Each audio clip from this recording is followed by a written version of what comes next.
کا حکم دو گے، برائی سے روکو گے تو پھر فرمایا آگے وَاصْبِرْ عَلَىٰ مَا أَصَابَكَ، تو پھر تم پر مصیبتیں آئے. وہ ہوتا ہے. وہ پچھلے جمعہ کو جو کہا تھا کہ آپ ہمیشہ جو ہے اپنے سیٹ سے، اپنے پڑوسیوں سے، اپنے رشتہ داروں سے جو ہم گالیاں کھاتے ہیں، تو ایک دن اللہ کے لیے، رسول اللہ کے لیے اگر ہم گالی کھا لیں گے تو کیا برائی ہے؟ کیا ہم اپنے جو ہے بھائیوں سے گالی نہیں کھاتے ہیں غلطی کرنے کو؟ دنیا کے لیے تو کیا اللہ کے لیے گالی نہیں کھا سکتے؟ بے شک کھا سکتے ہیں. تو حضرت لقمان کہتے ہیں کہ بیٹا جب تم لوگوں کو بھلائی کا حکم دو گے اور برائی سے روکو گے تو وَاصْبِرْ عَلَىٰ مَا أَصَابَكَ، تو وہ لوگ تم پر مصیبتیں ڈالیں گے، تمہیں پریشان کریں گے، تمہیں گالیاں دیں گے، طرح طرح سے ستائیں گے. تو بیٹا اس وقت تم صبر کرنا، اور بے شک وہ بہت ہمت کا کام ہے. یہ صبر کرنا بڑی ہمت کا کام ہے.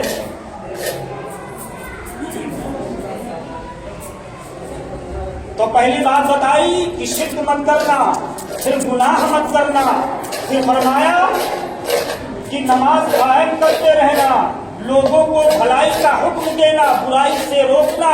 اور جب تم برائی سے روکو گے، لوگ تم پر مصیبتیں ڈالیں تو تم صبر کرنا. یہ بہت ہمت کا کام ہے. آگے اب میرا رب فرماتا ہے وَلَقَصِدُ فِي مَشْيِكَ وَاغْضُضْ مِنْ صَوْتِكَ، جب لوگوں سے بات کرو تو ٹیڑھی منہ کر کے بات مت کرو. یہ غرور کی نشانی ہے. وہ سامنے والا اتنی دور سے چل کر کے تم سے بات کرنے آیا ہے اور ہم نیچے سر کیے ہوئے ہاتھ کیے ہوتے ہیں، سیدھے منہ بات نہیں کرتے ہیں. اب رب فرماتا ہے وَاقْصِدْ فِي مَشْيِكَ، جب لوگوں سے بات کرو تو رخسار کنج نہ کرو، ٹیڑھا نہ کرو اپنے چہرے، غرور مت کرو.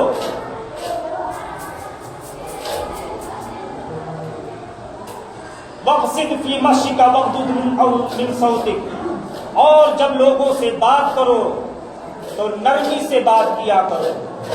إِنَّ أَنكَرَ الْأَصْوَاتِ لَصَوْتُ الْحَمِيرِ، بے شک اللہ تبارک و تعالیٰ کے نزدیک آوازوں میں جو سب سے بدتر آواز ہے وہ گدھے کی آواز ہے. گدھے کی طرح چیخنا یہ اللہ کو پسند نہیں ہے. بلکہ جب نصیحت کرو تو نرمی الفاظ میں نصیحت کرو، نرمی سے بات کرو. تو ہر ماں باپ کو چاہیے اولاد کو نصیحت کرے. وَاقْصِدْ فِي مَشْيِكَ وَاغْضُضْ مِنْ صَوْتِكَ إِنَّ أَنكَرَ الْأَصْوَاتِ لَصَوْتُ الْحَمِيرِ وَلَا تُسَعِّرْ خَدَّكَ لِلنَّاسِ وَلَا تَمْشِ فِي الْأَرْضِ مَرْحًا. اب آگے دیکھیں حضرت لقمان کیا نصیحت کہتے ہیں، بیٹا جب زمین پر چلنا تو زمین پر پاؤں مارتے ہوئے مت چلنا، جلدی جلدی دوڑتے ہوئے مت چلنا، بلکہ نیالہ چال چلو، اکڑ کر کے چلنا. یہ غرور کی نشانی ہے. اس طرح سے تمہیں غرور آ جائے، بلکہ جب زمین پر چلو تو نیالہ چال چلو، نہ زیادہ تیز نہ زیادہ دھیر، درمیانی چال چلو. یہ حضرت لقمان علیہ رضی اللہ تعالیٰ نے اپنے بیٹے کو نصیحت کرتے ہیں. اسی طرح سے حضرت حسن بصری رضی اللہ تعالیٰ عنہ، یہ اللہ کے مقرب بندے ہیں، ولی اللہ ہیں. یہ کہتے ہیں کہ حضرت لقمان علیہ السلام نے ایک موقع پر اپنے بیٹے کو نصیحت کی اور کہا کہ بیٹا، حضرت لقمان اپنے بیٹے سے کہتے ہیں کہ میں نے زندگی میں بڑے سے بڑے وزنی چیز اٹھائے، بڑے سے بڑا پتھر اٹھا لیا، وزنی سے وزنی لوہا اٹھا لیا، لیکن جو میرے پڑوسی نے جو مجھے وزن دیا ہے، جو تکلیف دی ہے، ہمیں برداشت نہ کریں۔ اسی لیے کہا جاتا ہے کہ پڑوسی بھی قسمت سے اچھے ملتے ہیں، یہ بھی یاد رکھیں۔ دعا کرا کریں، کبھی پڑوسیوں کے لیے بھی دعا کریں کہ اے اللہ مجھے پڑوسی بھی عطا فرما، تو نیک صالح پڑوسی عطا فرما، ورنہ زندگی کو قیامت بنا دیتے ہیں پڑوسی۔ پوری زندگی آدمی روتا رہتا ہے پڑوسی۔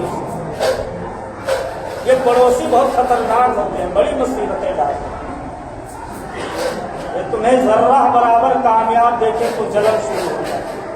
حضرت لقمان کہتے ہیں بیٹا میں نے بڑا سے بڑا وزنی پتھر اٹھا لیا، لوہا اٹھا لیا، لیکن جو تکلیف مجھے میرے پڑوسی نے دیا وہ نہ اٹھا سکا۔ اور فرمایا بیٹا میں نے اپنی زندگی میں بہت کڑوی چیزیں دیکھی ہیں، کڑوی سے کڑوی چیزیں دیکھی، لیکن جو الفاظ کا کڑواہٹ ہے وہ برداشت نہ کر سکا۔ آدمی کہتا ہے کہ 4 جوتا مار لے لیکن گولی نہ مارے۔ یہ گولی کی کڑواہٹ بہت سخت ہوتی ہے، آدمی برداشت نہیں کر سکتا۔ حضرت لقمان اپنی اولاد کو یہ تربیت کرتے ہیں کہ بیٹا بولنا تو میٹھی بولی بولنا، اور فرمایا بیٹا جنازہ میں جایا کرو اور شادیوں سے پرہیز کیا کرو، شادیوں میں نہ ہی جایا کرو تو بہتر، کیونکہ جنازہ میں جاؤ گے تو جنازہ تمہیں آخرت کی یاد دلوائے گا اور شادیاں تمہیں دنیا کی طرف لے کر کے جائے گی۔ اور فرمایا بیٹا اتنا میٹھا بھی مت بننا کہ لوگ تمہیں نگل جائے، اتنا میٹھا مت بننا، اور نہ اتنا کڑوا بننا کہ لوگ تجھے نکال کر کے پھینک دیں۔ آج یہی ہوتا ہے، وہ کہتے ہیں نا کہ سیدھے کا منہ کتا چاٹے، زیادہ سیدھا بھی نہیں بننا چاہیے، یہ حقیقت ہے۔ زیادہ سیدھا بنو گے، کہتے ہیں سیدھا کے منہ پر کتا پیشاب کر کے چلا جائے۔ ہاں شریعت کا لحاظ کرتے ہوئے، اپنا بچاؤ کرتے ہوئے رہو شان سے۔ حضرت لقمان کہتے ہیں اپنے بیٹے سے کہ بیٹا زیادہ میٹھا مت بننا ورنہ لوگ تمہیں نکل جائیں گے، مطلب برباد کر دیں گے، تمہاری زمین جائیداد سب ہڑپ جائے گا۔ زیادہ سیدھا بنو گے زیادہ میٹھا بنو گے، اور اگر زیادہ کڑوا بن گئے تو تم کہتے رہو ہم بہت عزت والے ہیں، بڑے شان والے ہیں، لیکن حقیقت تو یہ ہے کہ تمہاری کوئی عزت نہیں، کوئی شان نہیں۔ اللہ تبارک و تعالی ہمیں اپنی اولاد کی اچھی اور صحیح تربیت کرنے کی توفیق عطا فرمائے۔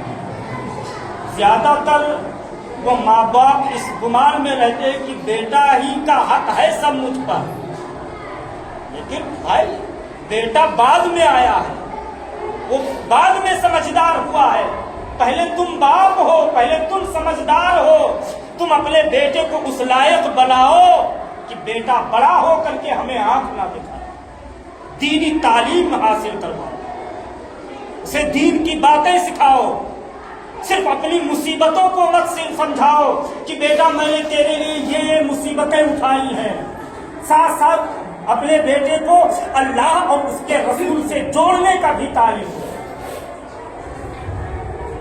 تو علامہ اقبال نے کہا کہ اللہ سے جو دور کرے وہ تعلیم بھی فتنہ، املاک بھی، اولاد بھی، جاگیر بھی فتنہ، نہ حق کے لیے اٹھے وہ شمشیر بھی فتنہ، شمشیر ہی کیا نہ رہے تکبیر بھی فتنہ۔ اللہ تبارک و تعالی ہمیں اور آپ کو اپنی اولاد کی اچھی نصیحت اور تعلیم و تربیت کرنے کی توفیق عطا فرمائے۔ استغفر اللہ ربی من کل ذنب واتوب الیہ وما علینا الا البلاغ۔